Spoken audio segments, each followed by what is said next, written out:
A deafening roar, blinding flashes. Lebanon's peace shattered as a wave of explosions ripped through the nation. Wireless devices, once tools of connection, transformed into instruments of terror. Pagers carried by many became deadly. Dozens lay injured, victims of an invisible enemy. The streets, once bustling with life, descended into chaos. Fear gripped the hearts of citizens. The blasts, seemingly random, targeted members of Hezbollah, the powerful political and militant group. A nation found itself on edge, the safety of its people in question. Emergency sirens wailed, a symphony of chaos. The Lebanese Red Cross, a beacon of hope in times of despair, raced to the scenes. Hospitals overflowed, struggling to cope with the influx of injured. The question on everyone's mind, why? Hezbollah, its voice laced with urgency, issued a warning. Abandon your wireless devices, it implored its members. Pagers, once vital for communication, were now liabilities. Through Al-Manar TV, their media arm, the group confirmed the attacks. The message was clear, nowhere was safe. This was not a random act, this was deliberate. This warning echoed a previous one.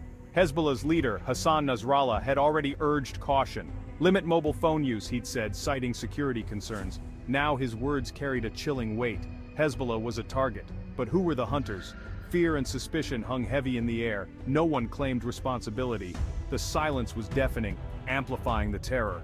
Lebanon once more was a pawn in a deadly game.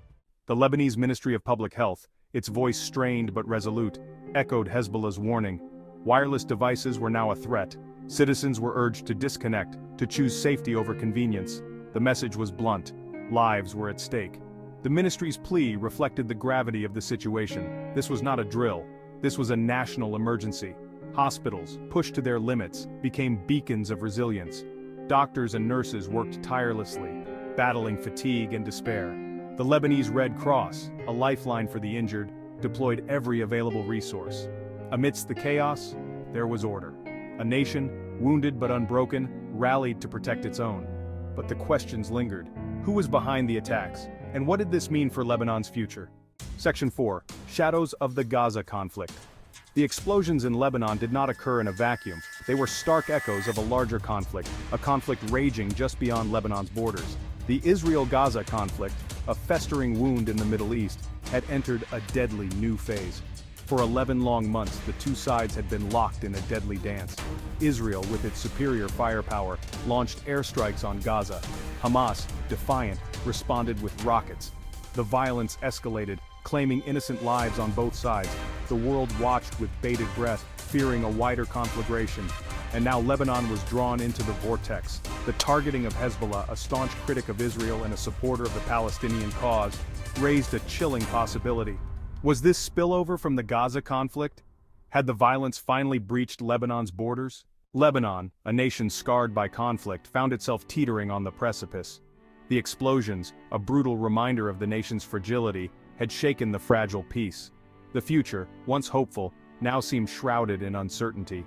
The attacks had exposed a chilling truth: nowhere was safe. The enemy was invisible, lurking in the everyday devices meant to connect people.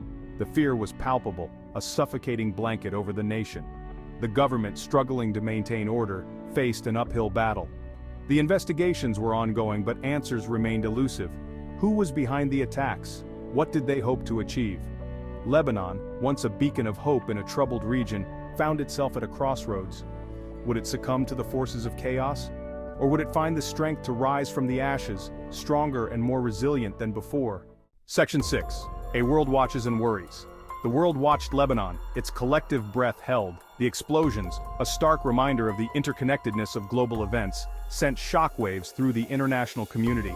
Condemnations poured in, expressions of solidarity and calls for restraint. The United Nations, a symbol of global cooperation, urged all parties to exercise restraint. The situation was volatile, a tinderbox waiting to ignite. The world could ill afford another conflict, especially in a region already rife with tensions. But beyond the official statements, there was a growing sense of unease. The attacks in Lebanon were a chilling reminder of the unpredictable nature of global politics. They were a stark illustration of how easily violence could spill across borders, how quickly peace could unravel. The world held its breath, hoping for a peaceful resolution.